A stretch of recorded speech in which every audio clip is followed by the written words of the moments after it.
પેટા ચૂંટણીમાં આપના ઉમેદવારની જાહેરાત કરી દેવામાં આવી છે। આપના જગદીશ ચાવડાને ઉમેદવાર જાહેર કરવામાં આવ્યા છે। આપ પ્રદેશ પ્રમુખ ઈસુદાન ગઢવીએ જગદીશ ચાવડાનું નામ જાહેર કર્યું। આપ મજબૂતીથી લડશે અને જીતશે તેવું ઈસુદાન ગઢવીએ નિવેદન આપ્યું છે।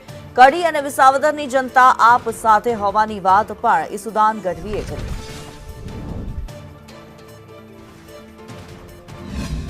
આજે કડીની જે પેટા ચૂંટણી યોજાવાની છે એ માટે આમ આદમી પાર્ટીએ માન્ય અરવિંદ કેજરીવાલજી રાષ્ટ્રીય નેતૃત્વ અને પ્રદેશ નેતૃત્વએ નક્કી કર્યું છે કે યુવા ચહેરો અને લડાયક ચહેરો જગદીશભાઈ ગણપતભાઈ ચાવડાને ઉમેદવાર તરીકે જાહેર કરીએ છીએ।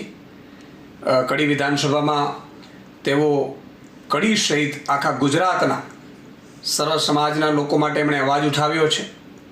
તેઓ આમ આદમી પાર્ટીના એસસી વિંગના પ્રદેશ અધ્યક્ષ પણ છે અને મજબૂતાઈથી કડી વિધાનસભાની ચૂંટણી જગદીશભાઈ અને આખી ટીમ આમ આદમી પાર્ટીની લડશે।